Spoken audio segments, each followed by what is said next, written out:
सत्संगत जी प्रेम से कहना। सत्संगत उत्तर प्रदेश के इस प्रांतीय संत समागम के दूसरे रोज़ भी वैसा ही आनंद, वैसा ही सुंदर वातावरण देखने को मिल रहा है, जहां आज दोपहर बाद से ही इस पंडाल में आप सभी लगन और तन्मयता के साथ उपस्थित हैं। इतने घंटे कल भी आज भी इस तरह से सत्संग में विराजमान रहना और एक एक शब्द का आनंद लेना, जो भाव, भक्ति, मानवता, परमार्थ, सत्य के ऊपर आधारित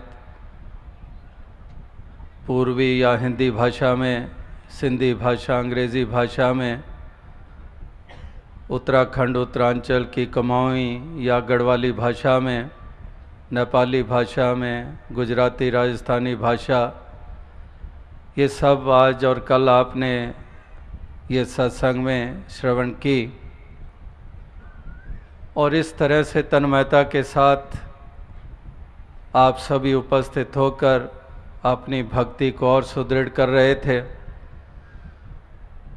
और संतों, महात्माओं, गुरु, पीर, पैगंबरों की शिक्षाओं को फिर से अपने जहन, दिलो दिमाग में बसाकर उन्हीं दिव्य गुणों से युक्त होकर जीवन जीने की प्रेरणा प्राप्त कर रहे थे। और यही भक्तों, महापुरुषों के भाव सदैव से, युगों युगों से रहे हैं, जो जीवन की यात्रा तय करते हैं एक सत्य का आधार लेकर, जो जीवन की यात्रा तय करते हैं मानवता, इंसानियत की डगर पर चलते हुए, जिनके लिए प्रेम, विनम्रता, विशालता, सहनशीलता, सब्र, संतोख, मिठास, मधुरता, ये कैसे गुण हैं जिनको ये अहमियत देते हैं और उन्हीं गुणों से युक्त होकर इस जीवन की यात्रा को तय करने के लिए इसी मालिक से शक्ति मांगते हैं। तो इसी प्रकार से आज भी ऐसी ही भावनाओं से युक्त भक्तजनों ने अपने भाव रखे और बाकी सब ने उनको श्रवण किया। कहने वाले भी आनंद ले रहे थे और श्रवण करने वाले भी आनंद ले रहे थे।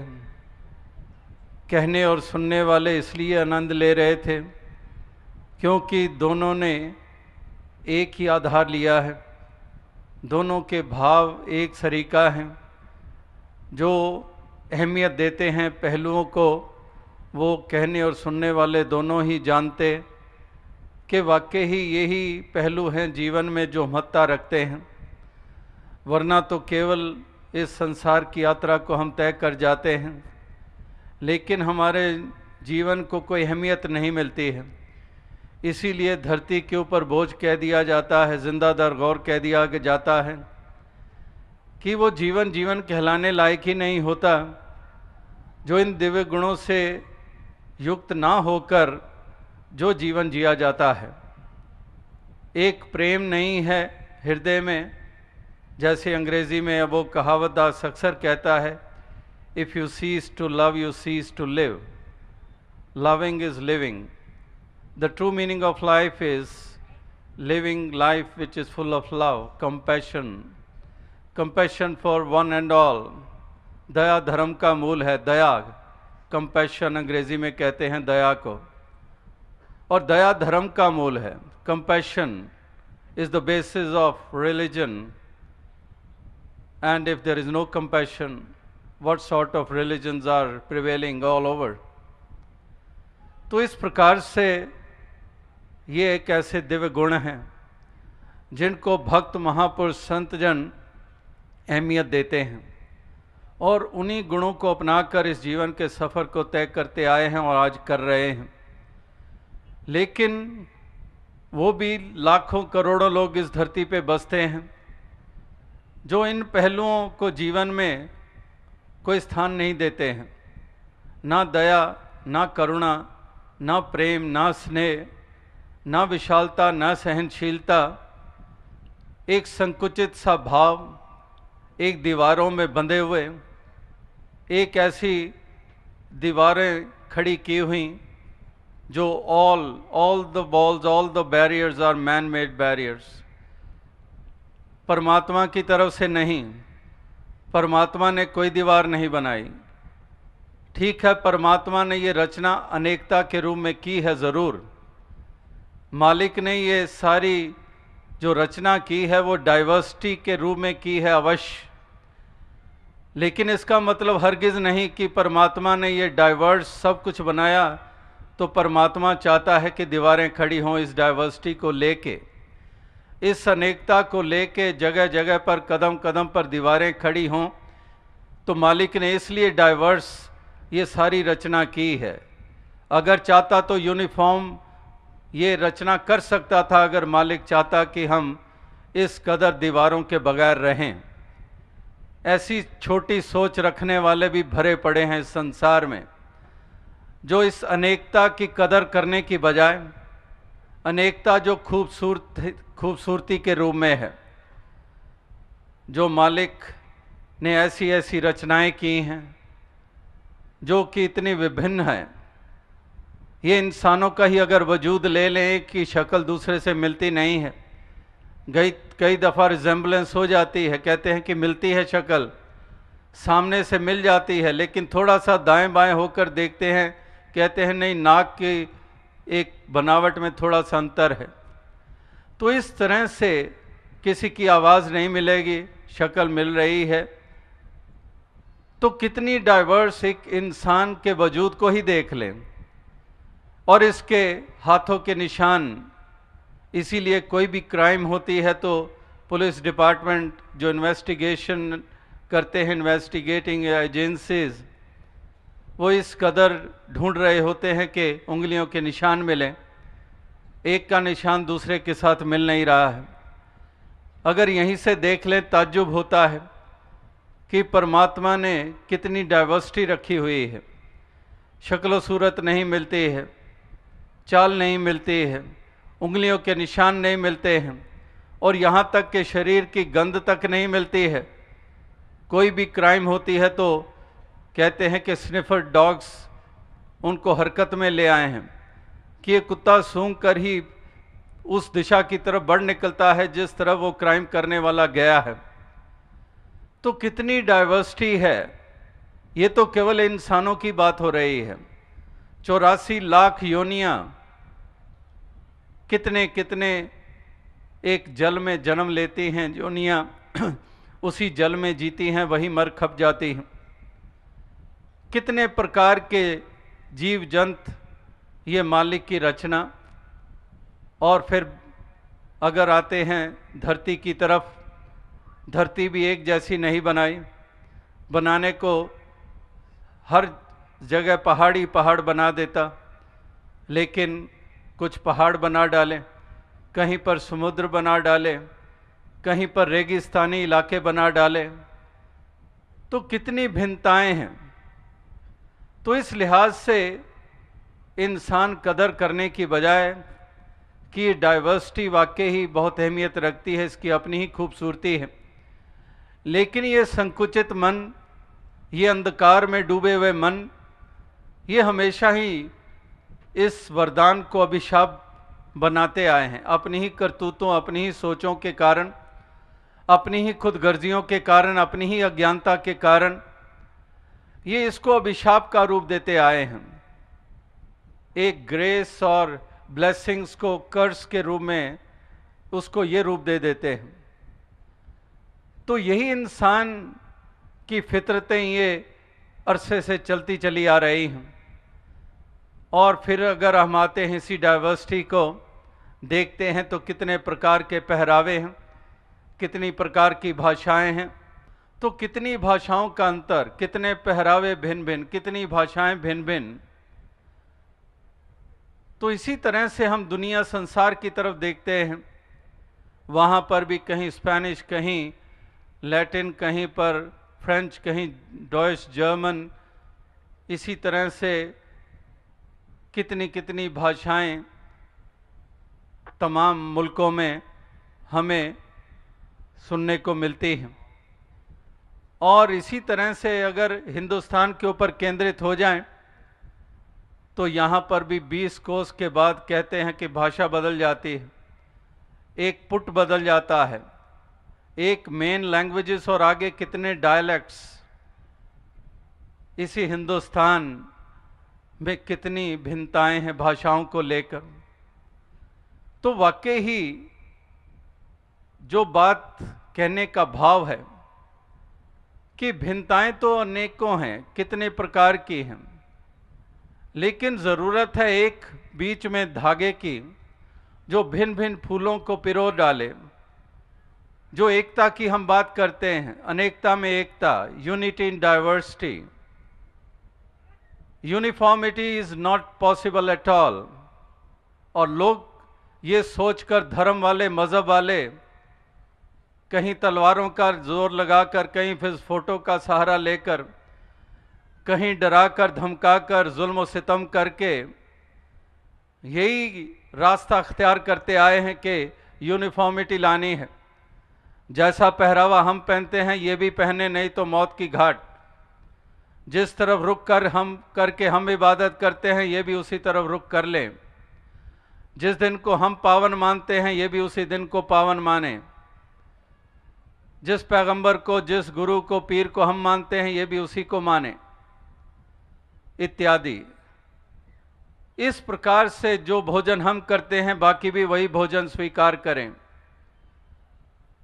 तो ऐसे इंसान यूनिफॉर्मिटी लाने की कोशिशें करते आए हैं। वही बात के जो कि एक खूबसूरती थी अनेकता के रूप में, उसको अभिशाप बना डाला अपनी संकीर्णताओं और अपनी अज्ञानता के कारण, अपनी खुदगर्जियों के कारण। नहीं समझे गुरु पीर पैगंबरों के संदेशों को, नहीं समझे कि स्क्रिप्चर्स और धर्म ग्रंथों के पैगाम क्या हैं। अपने ही मायने दे डाले, क्योंकि पीछे कारण अज्ञानता और अपनी खुदगर्जियां हैं। अपनी ही उसको इंटरप्रिटेशन देकर इंसान और इंसान के दरमियान दीवारें खड़ी कर दी। तो इस तरह से एक नज़र, ऐसे नज़रिए ये इंसानों के ये लगातार कहर ढा रहे हैं। इस कदर कभी भी उन्होंने वो पॉजिटिव अप्रोच कभी बनाई नहीं है, कभी वो सकारात्मक रवैया अख्तियार नहीं किया है। हमेशा ही नकारात्मक रवैये इनके कदम कदम पर रहे हैं। कल भी दास ने इसी आगरा नगर के मशहूर ताजमहल, जो कि विश्व भर में मशहूर है, आज भी जिक्र हुआ, जो प्रेम का प्रतीक माना जाता है, जो इतिहास, जो उसका कारण इस ताजमहल के वजूद में आने का बताया जाता है। और वो शायर की बात भी दास ने दोहराई जो बचपन से हम सुनते आ रहे हैं कि सारी दुनिया को मोहब्बत की निशानी दी है। उस शहंशाह का जिक्र हुआ कि बना के हसीन ताजमहल सारी दुनिया को मोहब्बत की निशानी दी है। लेकिन अन्य स्थान पर शायर ने इस तरह से भी कह डाला कि शहंशाह ने ये ताजमहल बनाकर हम गरीबों की मोहब्बत का उड़ाया है मजाक। ये भी शायर ने कह डाला। अब जब उस शाहजहां ने, उस शख्स ने जब इस प्रकार से वो इमारत बनाने का ध्यान आया, तो क्या उसके मन में ये ध्यान था, ख्याल था कि मैं ये बनाकर गरीबों का मजाक उड़ाऊं? नहीं, उसका केवल वो प्रेम जो मन में बसा हुआ था उसी से प्रेरित हुआ और वो बना डाला। और दूसरी तरफ नकारात्मक भी एक अप्रोच, एक विजन। इसीलिए कहा गया है जैसी दृष्टि वैसी सृष्टि। जिस तरह के रंग के ऐनक हम पहन लेते हैं वही कुछ हम देखते हैं। इस प्रकार से ये हमारी भेद वाली दृष्टि है, ये हमारी नकारात्मक रवैये हैं जिन्होंने धरती को स्वर्ग नहीं बनने दिया है। मालिक ने तो धरती स्वर्ग बनाई है। इतने प्लैनेट्स हैं, इतने सोलर सिस्टम्स, इतने गैलेक्सीज, और धरती का अपने आप में एक ऐसा यूनिक स्वरूप मालिक ने बनाया। कितनी खूबसूरत ये धरती, ये प्लैनेट बनाया, कितने रंग, कितने सुंदर यहाँ पर एक धरती को रूप दिया। उस लिहाज से देखे तो वाकई ही मालिक ने तो धरती स्वर्ग बनाई है। लेकिन इंसानों की अज्ञानता और संकीर्णताओं ने कोई कसर नहीं उठाई इसको नर्क बनाने में। इसीलिए हम कह देते हैं कि ये तो नर्क बन गई है, ये मोहल्ला नर्क बन गया है, इससे तो शिफ्ट कर जाएं, कहीं मूव कर जाएं, अपने मकान को बदल डालें। यहाँ तो नर्क बना डाला है। आए दिन दंगे फसाद, आए दिन लड़ाई झगड़े, गाली गलौच, छीना झपटी, लूट मार। इस प्रांत को बदल डालें, इस मुल्क से पलायन कर लें, किसी और मुल्क में चले जाते हैं, यहाँ पर पीसफुल एटमॉस्फेयर हैं, तो ऐसा भी कहना पड़ता है, मजबूर हो जाते हैं। तो धरती को स्वर्ग मालिक की तरफ से तो बनाया गया, इसको जब ये रूप दिया गया। लेकिन महापुरुषों, गुरु पीर पैगंबरों का क्या काम, उनका क्या रोल आखिर? काहे को इस संसार में अवतरित होना और फिर आगे से संसार के जुल्मों से सितम भी सहने? आखिर उनके योगदान, उनका एक महत्व क्या? महत्व यही कि इंसान इस बात को समझें और ऐसी एक दृष्टि को प्राप्त करें और उसी दृष्टि से देखें, और उस दृष्टि से देखें जो भेद वाली दृष्टि नहीं है, और इस अभेदता के भाव से युक्त होकर वो इस संसार में विचरण करें, और तभी ये धरती स्वर्ग बन सकती है। तो इसी धरती को जन्नत बनाने के लिए, इसको स्वर्ग बनाने के लिए ये महापुरुषों की मति, ये महापुरुषों की शिक्षाएं, ये गुरु पीर पैगंबर और औलियाओं के जो कॉल हैं, उनको अपनाने की ज़रूरत है। और अगर वाकई इसको अपना लिया जाए, जैसे पिछले 30 बरस से वो पंक्ति दास दोहरा रहा है, और अक्सर दास पंक्तियां दोहराता है, बार बार उसको दोहराता है, और वो एक साधारण सी पंक्ति कि हम महापुरुषों को तो मानते हैं लेकिन महापुरुषों की नहीं मानते। हम हज़रत मोहम्मद साहब को मानते हैं, की नहीं मानते। हम राम जी को मानते हैं, राम जी की नहीं मानते। हम श्री गुरु नानक देव जी को मानते हैं, उनकी नहीं मानते। को और की में केवल मात्रा का अंतर नहीं है, ज़मीन आसमान का अंतर है। को मानना हर कोई मान रहा है, श्रद्धा, आस्था, उनके जन्मदिन, उनके जन्म स्थल, कहीं पर कुछ देर रुके, वहाँ पूजा स्थल बना डाले, वहाँ बंदगी इबादत कर डाली। महापुरुषों को मानने में तो कोई कसर नहीं, लेकिन गिनने बैठ जाएं कि महापुरुषों की कितने मानने हैं, बहुत मुश्किल हो जाता है, बहुत कम गिनती। को मानने वालों की भरमार, की मानने वाले चंद, और वो चंद ही हैं जो धरती के लिए वरदान, जो गुरु पीर पैगंबरों को मानने के साथ उनकी भी मान रहे हैं। अगर हजरत ईसा मसीह जी को मान रहे हैं तो की कितने मान रहे हैं, उनकी कितनी मान रहे हैं? अगर उन्होंने कहा कि लव दाय नेबर, अगर वो कह रहे हैं लव इज गॉड, अगर ये कहा गया है कि I did not know how to worship till I knew how to love, प्यार की बात, मोहब्बत की बात, खलूस की बात, ये सब पैगंबरों ने यही तो पाठ पढ़ाया। 2.5 अक्षर प्रेम के पढ़े सो पंडित होए। किस पैगंबर ने नफरत का पाठ पढ़ाया? किसने पढ़ाया? किसी ने भी नहीं।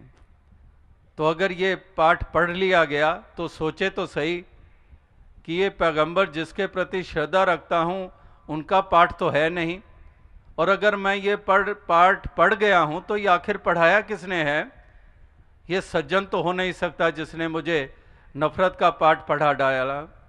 ये धर्मी तो हो नहीं सकता, ये तो मेरा मित्र हो नहीं सकता, ये मेरा हितैषी हो नहीं सकता। इसने तो वो पाठ पढ़ा डाला जो जिसके प्रति श्रद्धा रखता हूं, उस पैगंबर का पाठ वो तो है नहीं है।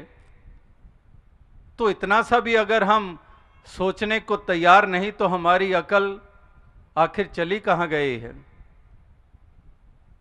इतना सा भी हम सोचने को तैयार नहीं और भागते चले जा रहे हैं, मातम फैलाते चले जा रहे हैं, कहर ढाते चले जा रहे हैं, लड़ते मरते मराते चले जा रहे हैं, नारे बुलंद किए और कितनों को मासूमों को मौत की घाट उतार डाला। 2 महीने का बच्चा माँ गोद में उठाई है, कोई दर्द नहीं, दोनों को जला डाला, भून डाला। क्या यही पैगंबरों का पढ़ाया पाठ?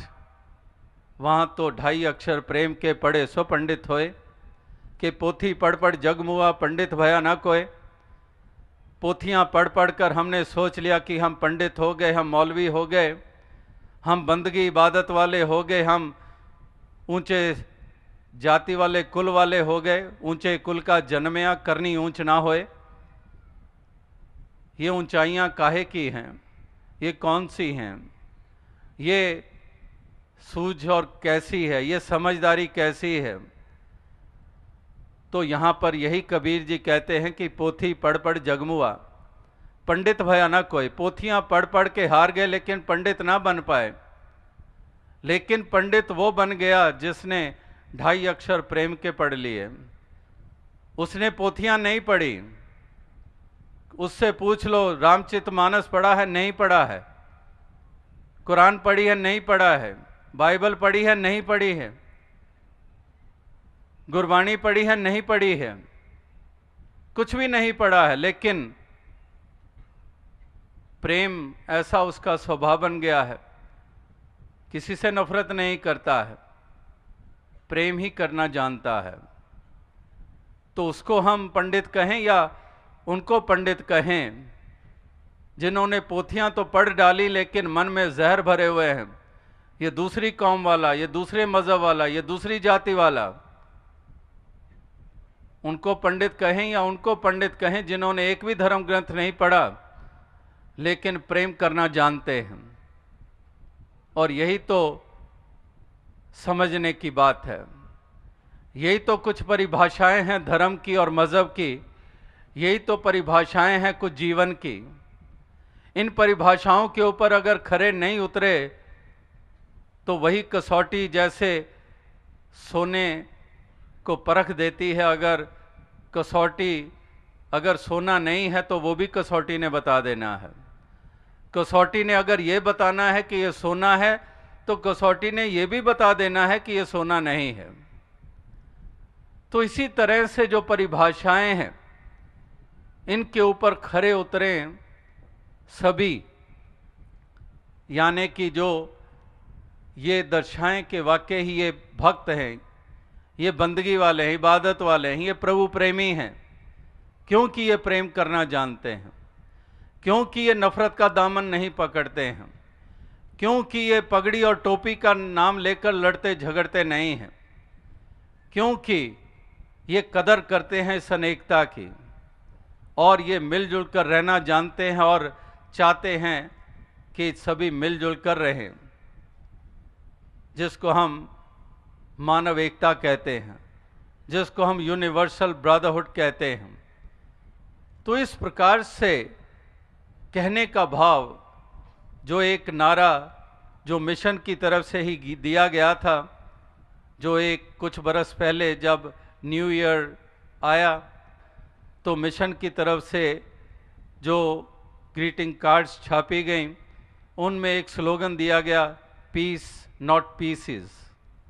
पीस यानी कि शांति, नॉट पीसेस यानी कि टुकड़े नहीं। तो यही नारा ये चलता आ रहा है और यही मंतव और मकसद ये हर गुरु पीर पैगंबर के सदैव से रहे हैं कि पीस, शांति, नॉट पीसेस, टुकड़े नहीं। जो टुकड़ों में हम बटे हुए हैं ये टुकड़े नहीं, एक पीस, शांति। और वो शांति संभव है जब एक कॉमन फैक्टर, एक यूनिवर्सल ट्रूथ, अल्लाह, परमात्मा, ईश्वर, गॉड, अकाल पुरख, ये जब तक इसका बोध नहीं हो जाता है तब तक ये संभव नहीं है। इसी पे आधारित आज भी आपने अनेकों महापुरुषों के वचन सुने और यहाँ आगरा की मेयर साहिबा ने भी, उन्होंने भी इन्हीं उसूलों के ऊपर आधारित अपने भाव रखे। जो मिशन के संदेश को उन्होंने भली भांति जाना समझा, जो सत्य को जाना समझा, उसी का जिक्र किया। तो वो common factor, common element, universal truth जिसको हम कहते हैं, इसीलिए इसको यूनिवर्सल ट्रूथ कहा गया है।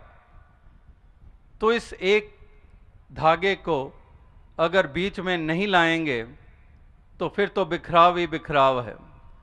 फिर तो कभी भी हम उस अवस्था तक नहीं पहुंच पाएंगे जिस अवस्था के पहुंचने के कारण हमारा भी उद्धार हो जाए, हमारे दोनों जहान संवर जाएं और जिसके कारण हम एक साधन बन जाएं इस धरती के वातावरण को सुंदर रूप देने के लिए, इसको एक सुखद रूप देने के लिए।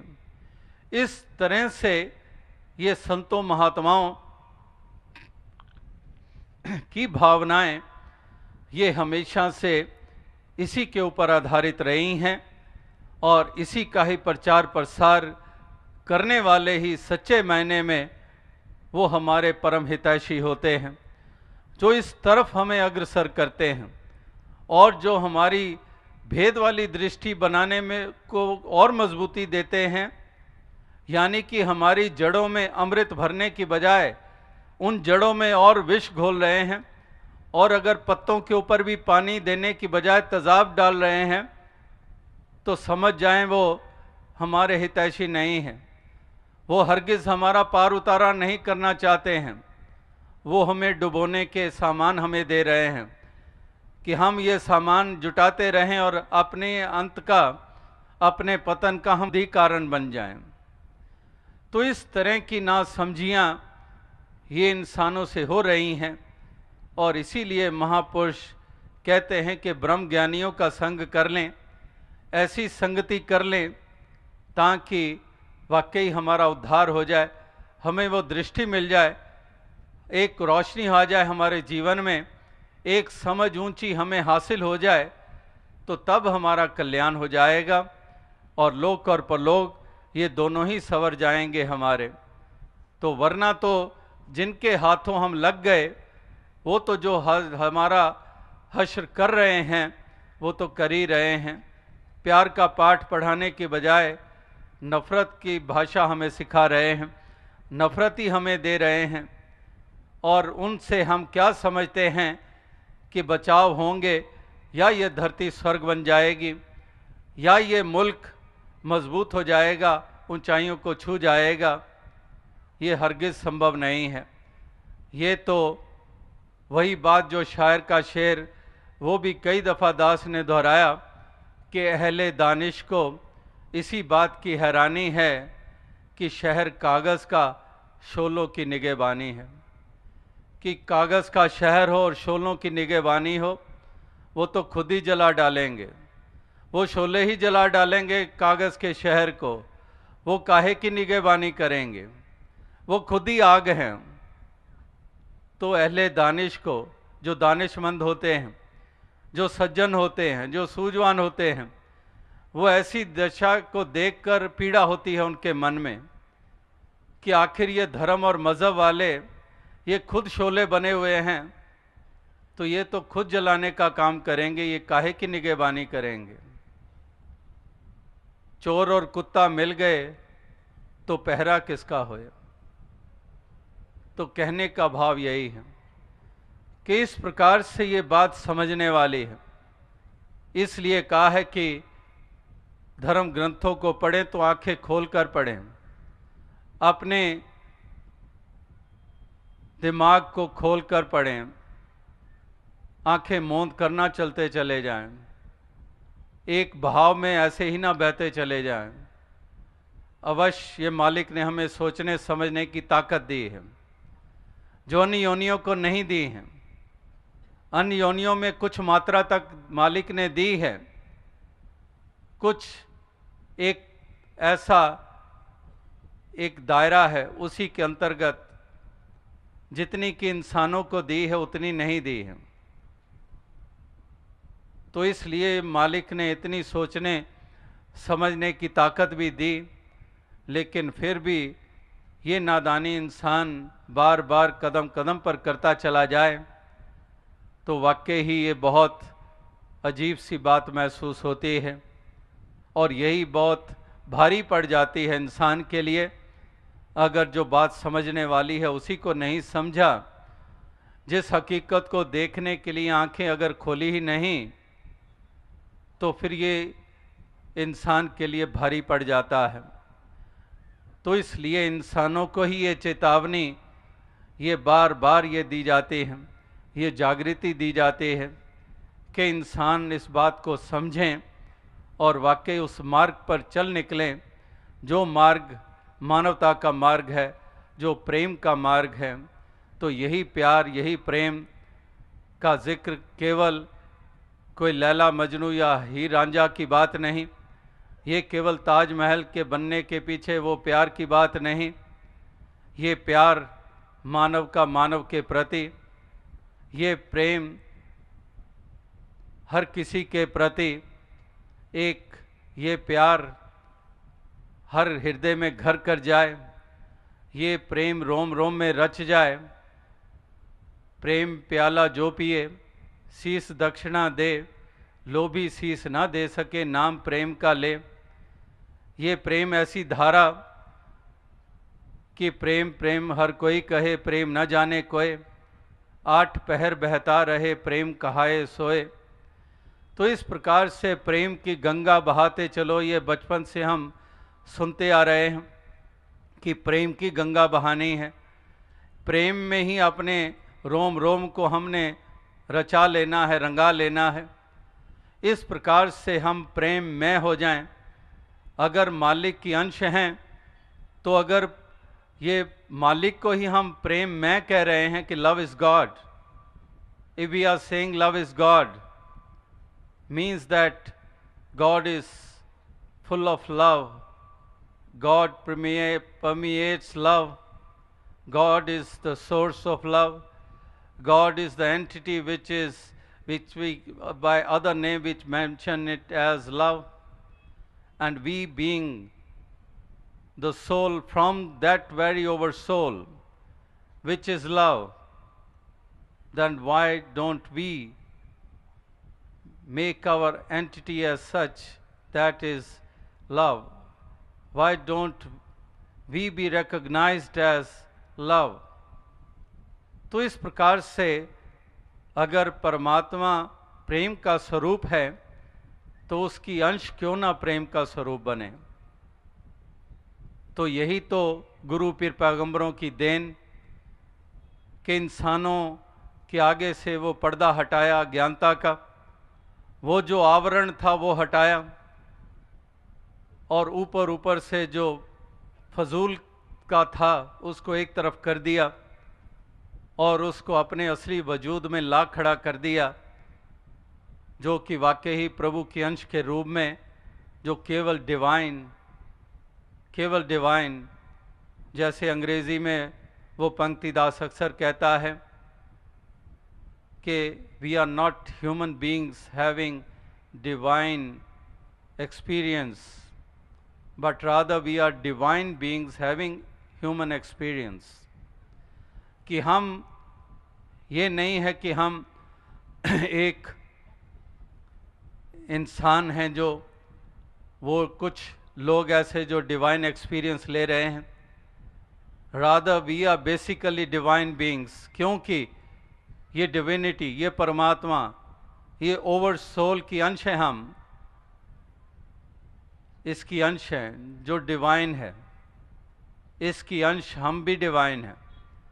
लेकिन ये ऊपर अज्ञानता का जो पर्दा है, ये जो आवरण है, इसने ही अंधकार कर दिया। जैसे दास वो मिसाल अक्सर देता है, ये अगर बाहर वैर वास्ते हमें देखने को मिलते हैं, ये शैतानी चालें हमें देखने को मिलती हैं, ये तो इस तरह से हैं जैसे एक कोई बल्ब हो, उसमें लाइट हो, उसमें पावर पहुंच रही हो, लेकिन उसी बल्ब के ऊपर हम काले रंग का कपड़ा लपेट दें।